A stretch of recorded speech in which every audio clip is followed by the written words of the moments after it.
साथियों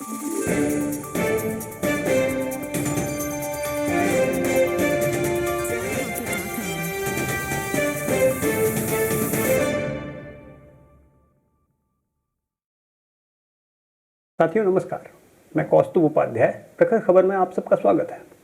दोस्तों, NEET paper leak घोटाले ने देश के लाखों हजारों युवाओं के डॉक्टर बनने के सपने पर पानी फेर दिया है।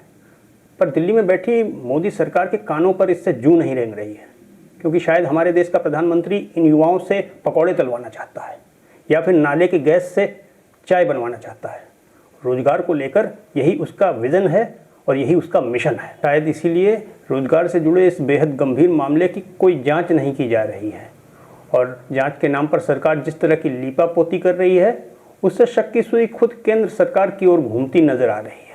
सरकार की इस लीपापोती के बीच जैसे जैसे इस घोटाले की तहें खुलकर सामने आ रही हैं, वैसे वैसे इसकी जड़ें केंद्र की सत्ता में बैठे लोगों और उनके करीबियों से जुड़ती हुई नजर आ रही हैं। इस मामले में सबसे ताज़ा तरीन जानकारी जो सामने आई है, उसके मुताबिक नीट का पेपर आउट कराने वाला गिरोह गुजरात से ताल्लुक़ रखता है और उसका सेंटर संभवतः गोधरा में है। यानी सारा गिरोह गोधरा से ऑपरेट करता है, जहां पेपर आउट कराने के लिए हजारों करोड़ रुपए की डीलिंग होने की आशंका जताई जा रही है। जो ताज़ा जानकारी सामने आई है, उसके मुताबिक गोधरा के कई सेंटरों में परीक्षार्थियों से खाली आंसर शीट जमा करवाई गई और परीक्षा खत्म होने के बाद इन आंसर शीट्स को भरकर जमा कर दिया गया। और बताया जा रहा है कि इस तरह से खाली आंसर शीट्स भरने वाले कई स्टूडेंट्स टॉपरों की लिस्ट में शामिल। शायद यही वजह है कि बड़े पैमाने पर घोटाला सामने आने के बावजूद केंद्र सरकार इस मामले में काउंसलिंग को रोककर पूरे मामले की कोर्ट की निगरानी में जांच कराने से कतरा रही है। और ये हाल तब है जबकि मामला देश की सर्वोच्च अदालत यानी सुप्रीम कोर्ट तक जा पहुंचा है। तो ऐसे में सवाल उठना लाजमी है कि अगर सब कुछ नीट एंड क्लीन है और परीक्षा पारदर्शी तरीके से आयोजित की गई है, तो फिर केंद्र सरकार को कोर्ट की निगरानी में इस मामले की जाँच कराने में क्या दिक्कत है? सरकार ये निष्पक्ष जाँच करा के दूध का दूध और पानी का पानी क्यों नहीं कर रही है? दरअसल दिक्कत यही है कि अगर जांच सही से हो गई तो ये बात खुलकर सामने आने में ज़्यादा देर नहीं लगेगी कि नीट घोटाले के ज़्यादातर मुलजिम गुजरात के ही हैं और इस गड़बड़ झाले का पूरा जाल गुजरात में ही बुना गया है। जिस तरह से सरकार की ओर से लीपापोती की जा रही है, उसे देखकर शक तो ये भी जताया जा रहा है कि कई घोटालेबाजों के तार सीधे प्रधानमंत्री नरेंद्र मोदी तक से जुड़े हो सकते हैं। अभी तो फिलहाल यह केवल एक शक है, जिसका निवारण इस मामले की कोर्ट की निगरानी में एक निष्पक्ष जांच कराया जाना जरूरी है। कहा जा रहा है कि नकल माफिया द्वारा हजारों करोड़ रुपए के लेन देन वाला नीट का ये घोटाला अपने आप में देश का शायद सबसे बड़ा घोटाला हो सकता है, क्योंकि ये एक दोहरा घोटाला है। एक और तो इसमें 10 लाख रुपए से लेकर 1 करोड़ तक में पेपरों की बिक्री की गई, दूसरे इससे निजी मेडिकल कॉलेजों को अपनी फीस में बेतहाशा वृद्धि करने का भी मौका दिया जा रहा है। इसकी वजह यह है कि इस बार जिन परीक्षार्थियों के 720 में से 650 तक नंबर आए हैं, उनमें से ज़्यादातर को इस बार सरकारी मेडिकल कॉलेजों में दाखिला मिल पाने की उम्मीद बहुत कम है, क्योंकि इस बार उनकी रैंक 50,000 से लेकर 38,000 के बीच फंस कर रह जाने की उम्मीद है, जबकि सरकारी मेडिकल कॉलेजों का कट ऑफ इससे काफ़ी ऊपर होगा। ऐसे में ये उम्मीदवार मजबूरन निजी मेडिकल कॉलेज में दाखिला लेने के लिए रुख करेंगे। दाखिला चाहने वाले छात्रों की भीड़ बढ़ने के चलते यहाँ डिमांड एंड सप्लाई का नियम लागू हो जाएगा, यानी सीटें कम होंगी और दाखिला लेने के इच्छुक परीक्षार्थियों की संख्या काफ़ी बड़ी होगी इस बार। ऐसे में निजी मेडिकल कॉलेज उनसे मनमानी फीस वसूलने में पीछे नहीं रहेंगे। बताया जा रहा है कि इस बार मेडिकल के MBBS कोर्स की फीस 3 से 5 करोड़ तक जा सकती है। ऐसे में सोचने वाली बात यह है कि जो विद्यार्थी इतनी भारी भरकम रकम खर्च करके डॉक्टरी की डिग्री हासिल करेंगे, वो डॉक्टरी जैसे नोबेल प्रोफेशन में ईमानदारी किस तरह से बरतेंगे, या उनसे फिर ईमानदारी की उम्मीद किस आधार पर की जा सकती है?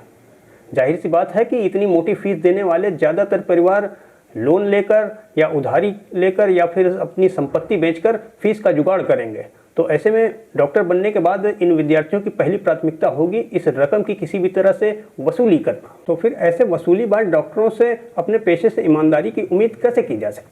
दोस्तों, इस बार पेपर लीक के अलावा नीट के रैंकिंग सॉफ्टवेयर में भी भारी गड़बड़ी होने का शक जताया जा रहा है। ऐसे में इस गड़बड़ झाले का पूरी तरह से निपटारा करने के लिए इस सॉफ्टवेयर की जांच किया जाना भी बहुत ज़रूरी है। ऐसा होने पर शायद पेपर लीक से भी बड़ा घोटाला नीट के सॉफ्टवेयर में खुलकर सामने आ सकता है। शायद इसी वजह से केंद्र सरकार इस मामले की जांच कराने में आनाकानी कर रही है और केंद्रीय शिक्षा मंत्री धर्मेंद्र प्रधान खुद अपनी ओर से तरह तरह के तर्क गढ़कर पेश कर रहे हैं। दोस्तों, बताया जा रहा है कि केंद्र सरकार में तगड़ा दबदबा रखने वाले गुजरात के 2 लोगों ने इस बार लोकसभा चुनाव होने से पहले ही नीट का पेपर आउट कराने की हजारों करोड़ रुपए की डील कर ली थी।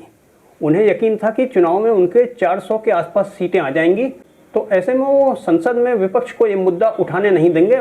विपक्ष ने अगर ये मुद्दा उठाया तो एक झटके में सैकड़ों सदस्यों को निलंबित कर दिया जाएगा। और उधर युवा अगर इस मुद्दे को लेकर सड़कों पर उतरते हैं तो उनका भी वही हाल किया जाएगा जैसा केंद्र सरकार ने किसानों के साथ किया था। यानी किसान आंदोलन की तरह ही पुलिसिया डंडे के दम पर केंद्र सरकार युवाओं के इस विरोध प्रदर्शन को भी कुचल कर रख देगी। पर चुनाव में हर तरह का हेरफेर करने के जुगाड़ों के बावजूद बीजेपी का पहिया इस बार 240 सीटों पर अटक जाने के कारण खेल कहीं ना कहीं बिगड़ गया। और ये मामला बिगड़ता देख घोटालेबाजों ने एक और चाल चली। उन्होंने नीट परीक्षा का रिजल्ट ठीक लोकसभा के चुनाव के नतीजों के दिन यानी 4 जून को घोषित करवाया, ताकि देश की जनता चुनावी नतीजों में हार जीत के समीकरणों में उलझी रह जाए और उधर वो नीट के मामले को दबा ले जाए।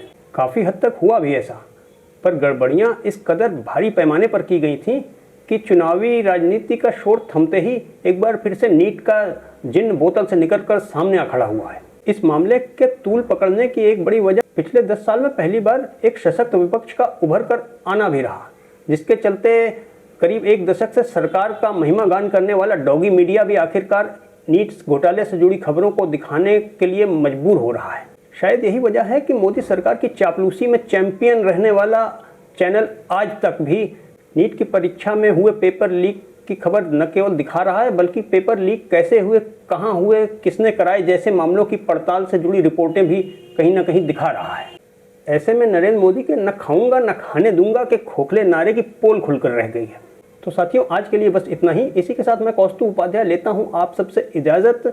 फिर मिलेंगे प्रखर खबर में किसी नई खबर, किसी नए मुद्दे और किसी नए न्यूज़ एनालिसिस के साथ। और अंत में आप सबसे वही एक अनुरोध कि अगर आप हमारे चैनल पर पहली बार आए हैं या आपने अभी हमारे चैनल को लाइक या सब्सक्राइब नहीं किया है तो तुरंत हमारे चैनल को लाइक और सब्सक्राइब कर लें। साथ ही बेल आइकन को क्लिक करके नोटिफिकेशंस को भी ऑन कर लें, ताकि हमारे ताज़ा तरीन वीडियोज़ की जानकारी आपको तुरंत की तुरंत मिल जाए। और आपसे ये भी आग्रह है कि अपने सुझाव और अपनी राय अपने कमेंट्स के जरिए हमें ज़रूर बताएं, क्योंकि इनसे ही हमें आगे बढ़ने की दिशा मिलती है। तो आपके सुझावों, आपकी राय का हमें है बेसब्री से इंतज़ार। इसी के साथ आप सबको कौस्तुभ उपाध्याय का नमस्कार।